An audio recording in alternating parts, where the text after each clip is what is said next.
Prabowo Subianto became Indonesia's 8th president in October 2024 after winning the presidential election earlier that year.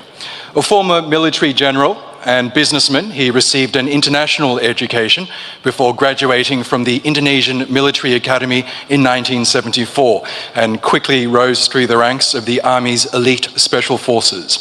Transitioning to politics, he co-founded the Gerindra Party in 2008 and ran for president twice before he was appointed defense minister in 2019. 3 times, oh, I'm sorry. As leader of the world's 3rd largest democracy, Prabowo Subianto is committed to strengthening Indonesia's sovereignty, driving economic development, and navigating complex geopolitical challenges, all while drawing on his extensive experience and deep commitment to his nation's future. Bapak Presiden, selamat datang dan terima kasih telah bergabung bersama kita. Mr. President, welcome and thank you so much for joining us. Now, before I ask you my first question, Pak, I just wanted to mention that this holds a special significance for me as an Australian with Indonesian parents from the Karo Highlands in North Sumatra. So on their behalf, I would just like to say Menjawab, which is the warmest greeting that you can give in the Karo language.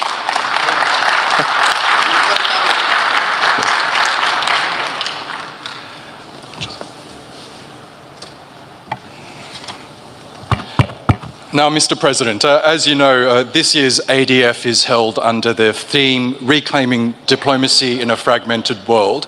What does this phrase mean to you exactly in the current global context, and where do you see diplomacy falling short or potentially regaining strength in today's world? Thank you.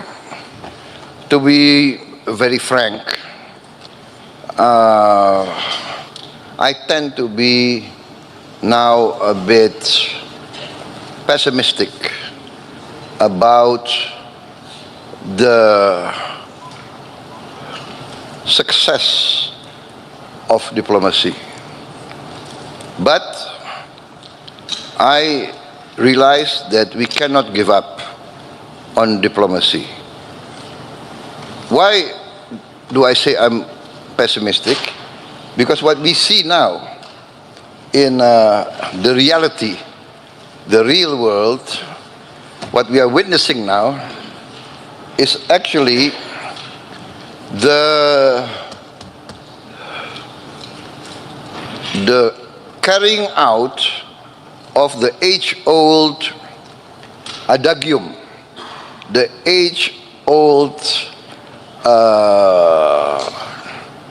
let us say, philosophy of Thucydides, the ancient Greek historian, who said that the strong will do what they can, and the weak will suffer what they must suffer. So this adagium is being played out in front of our eyes. What is happening is might becomes right. Who has the strength? Who has the capacity? Tend to do what they can do. And this is very, very distressing, very sad for the rules-based system that has been created after the Second World War by the Western powers themselves. So this, for us, in the global South, in the aspiring countries that look up to the West, to be very frank, that want to create a democracy like the West, we believed in the lessons of the West. We believed in trias politica. We believed in freedom of expression, freedom of speech. As I said, no, I want to really correct myself, you know. Actually, I ran for president 4 times. I lost 3 times. So what I'm saying is, I believe in democracy. I was a soldier. I was a general. At one time, I commanded the strongest military force in Indonesia, and then I was told to step down. In more direct language, I was fired. But I swore an oath to uphold the Constitution. And the Constitution says very clearly that the President has the supreme power over the armed forces. So when my President asked me to step down, I did not hesitate. I said, yes, sir.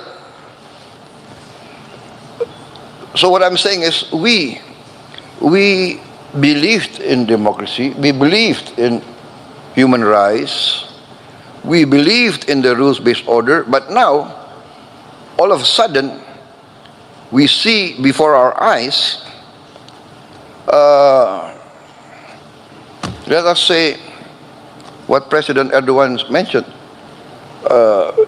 innocent children, innocent women, unarmed men being massacred in front of the eyes of the whole world. So, sorry. Sorry. So this is what I say. I do believe diplomacy is the only way, the best way. But I tend to be a bit sad. What this means is now every country has to prepare for the worst. This will take resources from us needed to eradicate poverty and eradicate hunger. Now we have to invest in a strong defense because we don't know what's going to happen next month, next week. So this is a bit saddening, actually. But yeah, if you want to ask me, I say that we have to go through diplomacy, but many countries now are assessing, I think, and are preparing for the worst. Preparing for the worst. Thank you.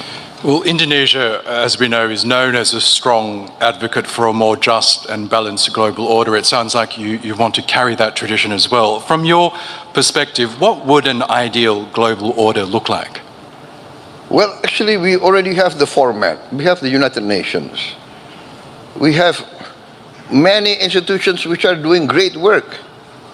The WHO,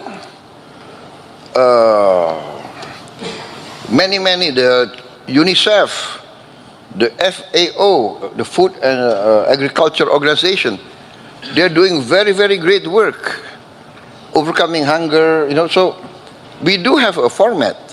Now, for instance, maybe, there are demands that Security Council, the permanent members should be increased to represent the reality of this present world. We have big countries like India, big countries like Brazil, many countries that represent a big segment of the world population that feel underrepresented in the highest organs of the United Nations. So actually, we already have a good format, and but then we are saddened that this good format that's proven effective, bringing down diseases, saving hundreds of thousands of lives everywhere, is in danger of being abandoned. So I would say let's not reinvent the wheel, build on what has been proven to be good, overcome its shortcomings, improve, build on what has been achieved. That's my outlook, my position. We're also witnessing major shifts in global alignments. For example, the execution of Me First policies, the changing of alliances, multipolarity. How do you interpret these changes, and what lessons should middle powers like Indonesia draw from these evolving patterns? This is very interesting, but Indonesia, by tradition, we have always been non-aligned. In fact, we are the founders of the non-aligned movement, together with India, Egypt, that time Yugoslavia. So we are the first founders of the non-aligned movement, and by tradition, every Indonesian government has to maintain this tradition. Otherwise, we will lose popular support. Our people do not want to be engaged into any alliances or blocs, especially military blocs. So we are by tradition neutral. So, for instance, my philosophy, which I announced early on in my campaign, is an ancient Asian philosophy, an ancient philosophy of the Eastern peoples, of the Asiatic civilizations, which is the philosophy taught to us generations. 1,000 friends too few, one enemy too many. It's a very clear and simple sentence, but very difficult to achieve. 1,000 friends too few, one enemy too many. But this is logical, because, for instance, where I come from, Southeast Asia, 50 years ago, we were fighting amongst ourselves.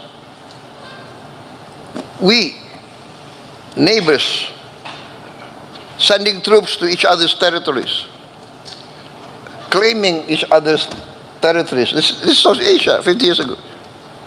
You know, and then amongst the wise leaders at that certain time, at a certain point in history, the leaders of 5 Southeast Asian countries, right, Singapore, Malaysia, Thailand, Philippines, and came to realize, hey, we have urgent agenda for our people. We have to deal with poverty and hunger. Why do we fight amongst ourselves? And then the idea of ASEAN, Association of Southeast Asian Nations, came, and lo and behold, 50 years, no conflict. We still have differences, but we tend to use diplomacy. We tend to talk, and sometimes talk, is very tedious, but better talk than fight. That's our position, And that's the Asian tradition. Sometimes the talk can go on and on and on, but in the end, there is some sort of interaction, some sort of chemistry, and we tend to think of the common interest. So this is my philosophy also. So 1,000 friends. I want to bring Indonesia to a position of good relations with all the big powers, and so that we can be some sort of bridge and mediator, etc., etc., etc. This is our effort. So I announced, when I took over, that I want to carry out a policy of the good neighbor. I want to be a good neighbor to all my neighbors, and even to the outlying powers, the great powers of the world. I want to be on very good terms. I want to respect all the great powers, as I hope they would respect us. Mr. President, you touched on this a little earlier, but one of the most pressing challenges facing the world today is the humanitarian crisis in Palestine. In your view, what does this reveal about the current state of global leadership and diplomacy? Well, I would like to say that, as I said in my first comments, that the situation in Gaza actually is teaching the world that many of the great powers that espouse great ideals now, in the eyes of many in the global south, have fallen short, basically. I mean, for instance, many of the Western powers, Western countries, come to Indonesia 30 years ago and come to us always teaching. You must do this, you must do that. Human rights, you're not very good in human rights. You're not too democratic. Always come and teach us. And we follow them. We follow them.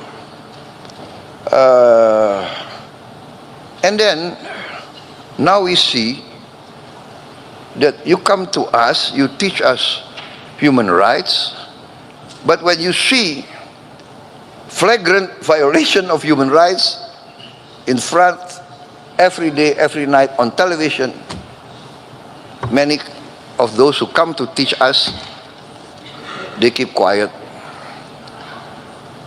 So this is saddening, but it is a waking up. It makes us wake up. Oh, so that's it.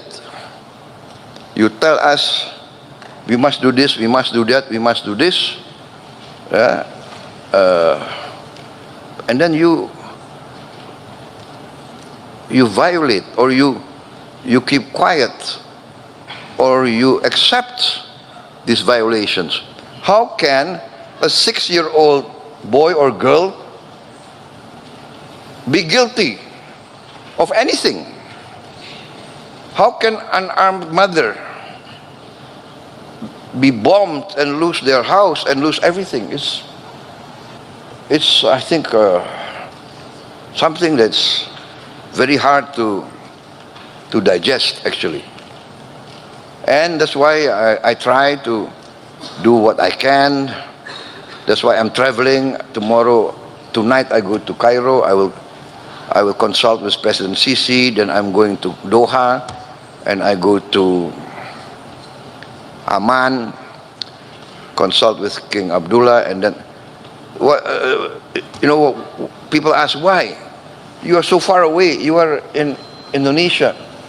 But I cannot, because my people feel the attack on the innocent people of Gaza, of Palestine, of Lebanon, of Syria is like attacking them.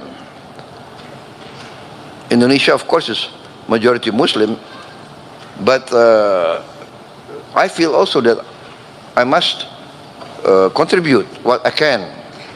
So I already, for instance, I sent a small medical team together with the UAE. We have a medical field hospital. We are participating in that, and we are committed also to build another hospital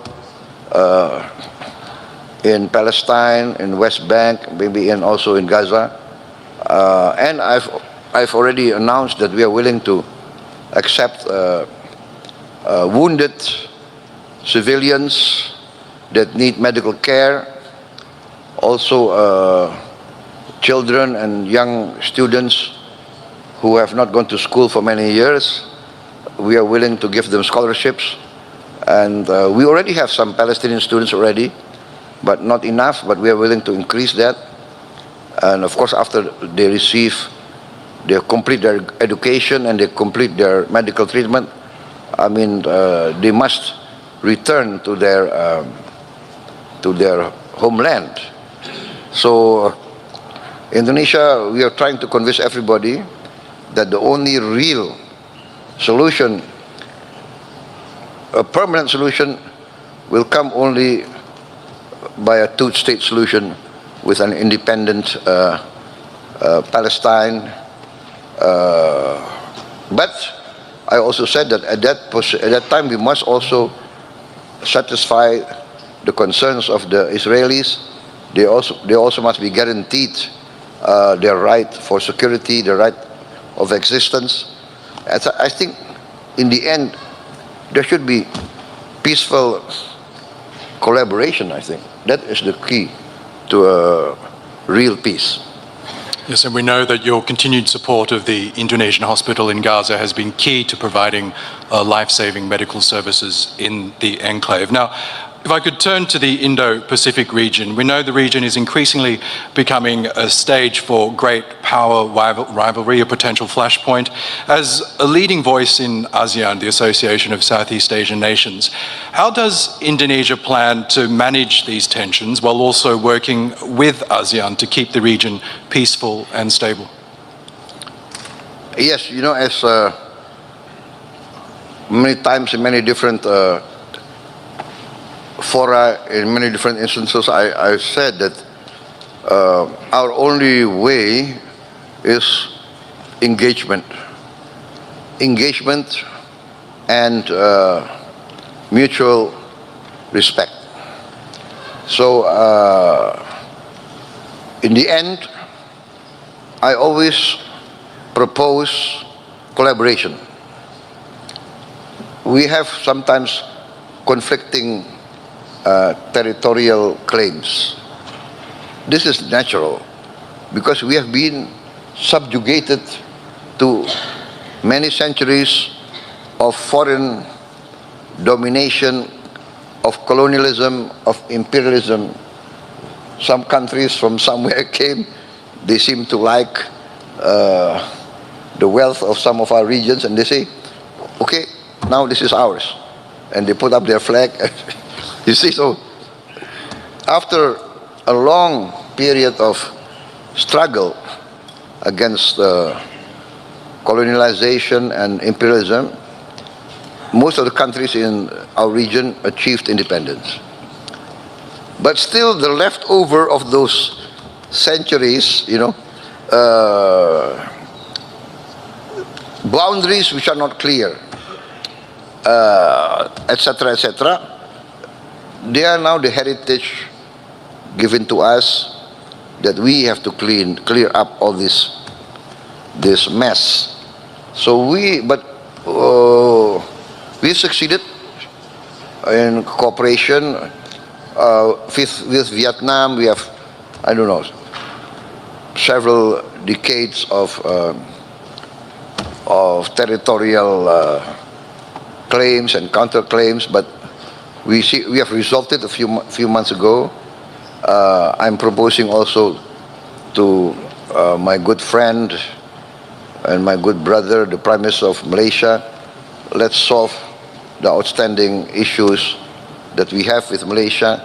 I also proposed joint development with the People's Republic of China, President Xi. You know, we respect each other's legal position, but in the meantime, why don't we work together, right?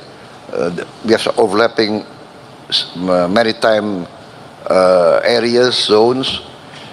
For instance, the PRC claim historically for thousands of years, Chinese fishermen have fished in those waters. And we claim for thousands of years, Indonesian fishermen have fished in those waters. So I said to President Xi, why don't we have joint development? You know, let's register how many hundreds of Chinese vessels, how many hundreds of Indonesian vessels, within the framework of the international limitations so that we don't have overfishing. Let's give licenses and everybody benefit. So I told everybody, said 100% of zero is zero. So might as well work together in the meantime. And President Xi agreed. In fact, he agreed very fast. I proposed this to the Vietnamese, I proposed this to the Malaysians. So this is my approach. Let us work together to achieve common prosperity. Every race, every country, every religion in the world aspire to the same thing. Life, liberty, the pursuit of happiness. Everybody needs the basics. Prosperity, there is no prosperity without peace. So this is my approach. Now, becoming president was a hard-fought battle for you. You pointed out that you contested several elections before finally winning last year. Now that you are leader, what is your vision for Indonesia, a nation of more than 280 million people, highly educated? What do you hope to achieve in your time as president?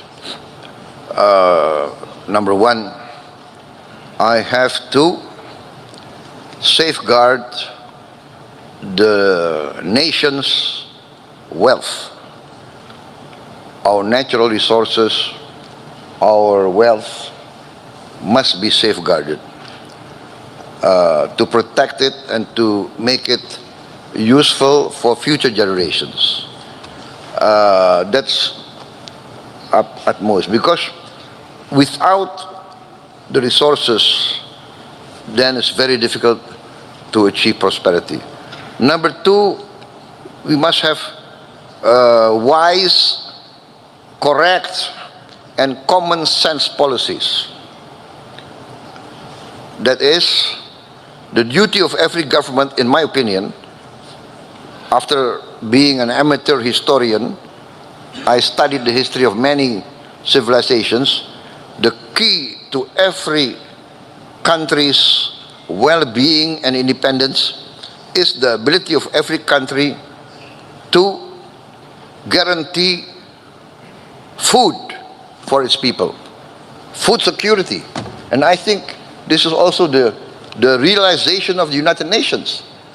The United Nations several years ago said that the future global crisis will be three. What they say, the FENW, food, energy, and water. So likewise, in Indonesia, I have to guarantee food for my people. Number two, I have to guarantee energy for my people. And then water. Alhamdulillah, thank God, Indonesia, we have abundance of water. We have the other way around. Sometimes we have too much water, and then there's flooding, you see? And that's I would say that's our challenge, right? Like, we must manage our water, that it becomes useful. It doesn't become a natural disaster. And this is also a matter of education, matter of good governance. So that, and then of course, prosperity can only be achieved by the grasp of science and technology. Science and technology will enable us to industrialize. And so education, investment in science, technology, and in education is very important. In our budget, the number one, the highest item in our budget is education. I think it's the highest in the history of Indonesia. And then also I have rolled out a free meal for every children and every pregnant mother of Indonesia. So this is a massive program, very ambitious, but we are getting there. Sorry. At the end of 2025, we will provide meals for 82.9 million mouths by November 2025. So this is our program. We have to. I'm very determined to bring down poverty, especially extreme poverty, and I want to eradicate hunger.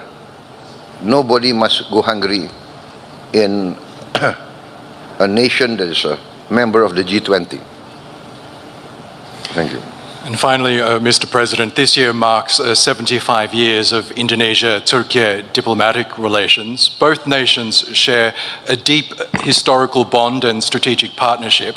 As we look ahead to 2050, which will mark the centenary of this partnership, how do you see that bilateral relationship evolving, especially in addressing shared global challenges?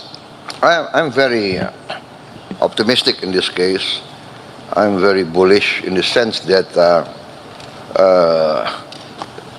Turkey has a special place in Indonesia, the Indonesian people, you know. Indonesia being majority Muslim, the Ottoman Empire being at that time accepted as the leader of the Islamic community. Relations go through many centuries. Many parts of Indonesia feel the influence of the Ottomans. Many cases we were attacked by foreign powers. The Ottomans came to the assistance of our sultans. So there's this emotional bond. And I think even now, President Erdogan told us that there are Indonesian tourists coming to Turkey, I think in the figure of 200,000 every year. 200,000 Indonesians will visit Turkey. Usually after they go on the Umrah, then they will come to Turkey. And we have 50,000 Turkish citizens coming to Indonesia every year. Can you imagine? We are very far, but this is the close bond. And we are working very good in many fields. So I'm very bullish, I'm very optimistic.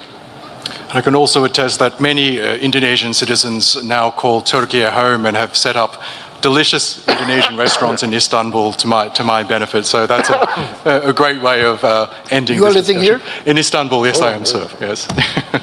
Very smart, very smart. I'm afraid we could be talking for hours, but I know you have a very packed schedule, Bapak President. That does bring us the end of our discussion. Can we please thank our honored guest, His Excellency Prabowo Subianto, the President of the Republic of Indonesia.